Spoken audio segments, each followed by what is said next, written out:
listening squirrels. Happy blessed Sunday to you.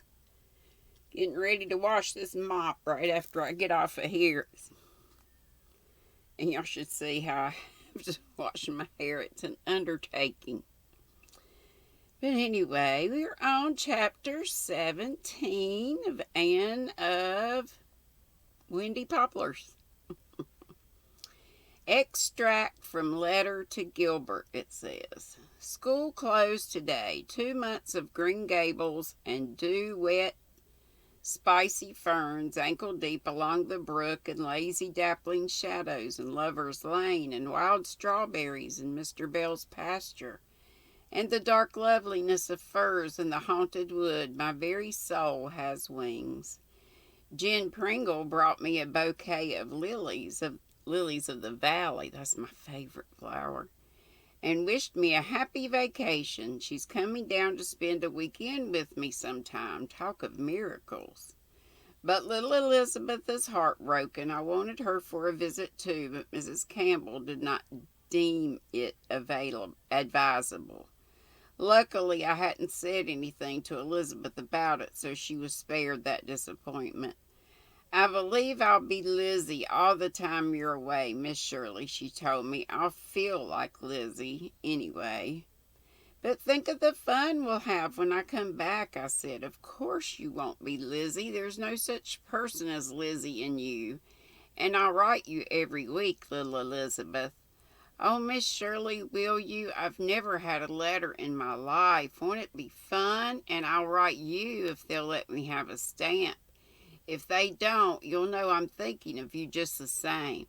I'll call the chipmunk in the backyard after you. Shirley, you don't mind, do you?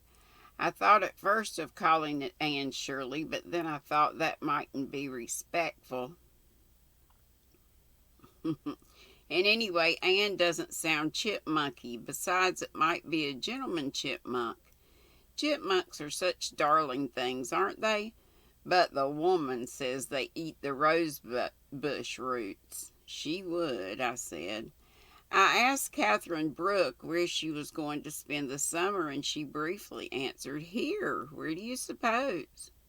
I felt as if I ought to ask her to Green Gables, but I just couldn't. Of course, I don't suppose she'd have come anyway, and she's such a killjoy. She'd spoil everything.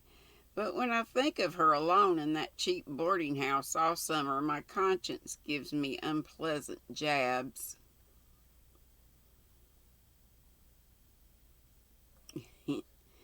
Dusty Miller brought in a live snake the other day and dropped it on the floor of the kitchen. If Rebecca Dew could have turned pale, she would have. This is really the last straw, she said, but Rebecca Dew is just a little peevish these days, because she has to spend all her spare time picking up big gray-green beetles off the rose trees and dropping them in a can of kerosene. She thinks there are entirely too many insects in the world. It's just going to be eaten up by them someday, she predicts mournfully. Nora Nelson is to be married to Jim Wilcox in September. Very quietly, no fuss, no guests, no bridesmaids. Nora told me that was the only way to escape Aunt Mouser, and she will not have Aunt Mouser to see her married. I'm to be present, however, sort of unofficially. Nora says Jim would never have come back if I hadn't set the light in the window. He was going to sell his store and go west. Well, when I think of all the matches I'm supposed to have made... Sally says they'll fight most of the time, but that they'll be happier fighting with each other than agreeing with anybody else. But I don't think they'll fight much. I think it's just an understanding that makes most of the trouble in the world. You and I, for so long now. Good night, belovedest. Your sleep will be sweet if there is any influence in the wishes of your own. P.S. The above sentence is quoted verbatim from a letter of Aunt Chatty's grandmother. And that's all of chapter, whatever I said, 17. And then we're on the next part of the book called The Second Year. Chapter 1. Windy Poplar, Spooks Lane, September 14th. What's the date of today? It's the 14th tomorrow? That's funny. Let's see. I can hardly reconcile myself to the fact that our beautiful 2 months are over. They were beautiful, weren't they, dearest? And now it will be only 2 years before, and several paragraphs were omitted here. But there has been a good deal of pleasure in coming back to Windy Poplars, to my own private tower and my own special chair and my own lofty bed, and even Dusty Miller basking on the kitchen windowsill. The widows were glad to see me, and Rebecca Dew said frankly, "It's good to have you back." Little Elizabeth felt the same way. We had a rapturous meeting at the Green Gate. "I was a little afraid you might have got into tomorrow before me," said little Elizabeth. "Isn't this a lovely evening?" I said. "Where you are, it's always a lovely evening, Miss Shirley," said little Elizabeth. "Talk of compliments. How have you put in the summer, darling?" I asked. "Thinking," said little Elizabeth softly, "of all the lovely things that will happen in tomorrow." And then we went up to the tower room and read a story about elephants. Little Elizabeth is very much interested in elephants at present. "There is something bewitching about the very name elephant, isn't there?" she said gravely, holding her chin in her small hands after a fashion she has. "I expect to meet lots of elephants in tomorrow. We put an elephant park in our map of fairyland. It's no use looking superior and disdainful, my Gilbert, as I know you will be looking when you read this. Not a bit of use. The world always will have fairies. It can't get along without them, and somebody has to supply them.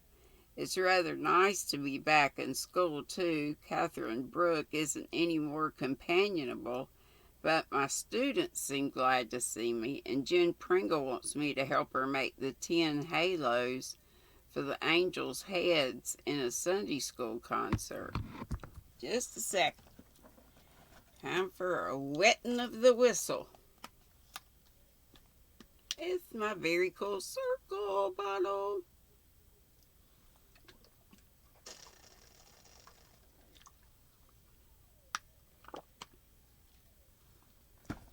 Got a white cherry cartridge in it now, and it's yummy. I think the course of study this year will be much more interesting than last year. Canadian history has been added to the curriculum. I have to give a little lecturette tomorrow on the War of 1812. It seems so strange to read over the stories of those old wars, things that can never happen again. I don't suppose any of us will ever have more than an academic interest in battles long ago. It's impossible to think of Canada ever being at war again. I'm so thankful that phase of history is over. We're going to recognize the dramatic club, reorganize the dramatic club at once, and canvass every family connected with the school for a subscription. Lewis Allen and I are going to take the Dawlish Road as our territory and canvass it next Saturday afternoon. Lewis will try to kill 2 birds with 1 stone, as he is competing for a prize offered by Country Homes for the best photograph of an attractive farmhouse. The prize is $25, and that will mean a badly needed new suit and overcoat for Lewis. He worked on a farm all summer and is doing housework and waiting on the table at his boarding house again this year. He must hate it, but he never says a word about it. I do like Lewis. He's so plucky and ambitious, with a charming grin in place of a smile, and he really isn't overstrong. I was afraid last year he would break down, but his summer on the farm seems to have built him up a bit. This is his last year in high, and then he hopes to achieve a year at Queen's. The widows are going to ask him to Sunday night supper as often as possible this winter.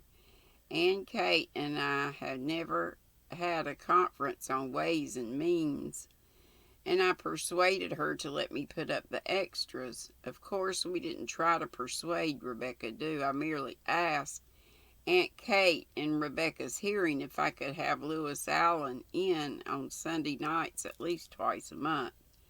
Aunt Kate said coldly she was afraid they couldn't afford it, in addition to their usual lonely girl.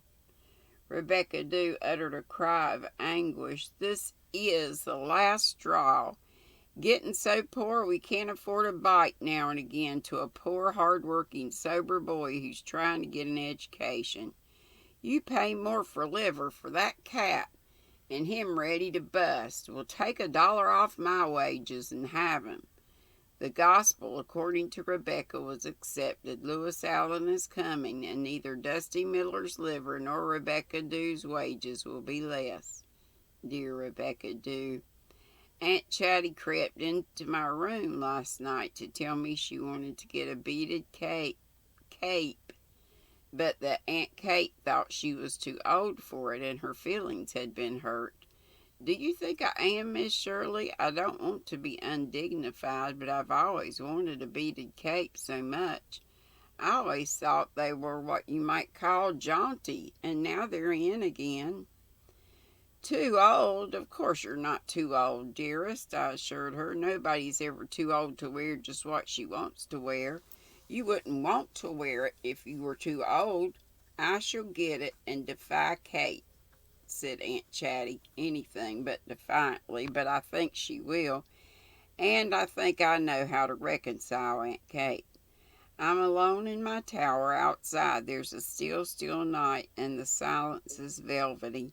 Not even the poplars are stirring. I have just leaned out my window and blown a kiss in the direction of somebody not 100 miles away from Kingsport. We know who that is. And that's all of Chapter 1 of Book 1. Okay, so we'll be at Chapter 2 tomorrow. How about that? Okay, have a lovely, blessed Sunday, and I hope to see you at 3. Tea at 3 with me, GrannyDee. Love ya, and as always, be sweet. Don't be ugly. Love ya. Bye.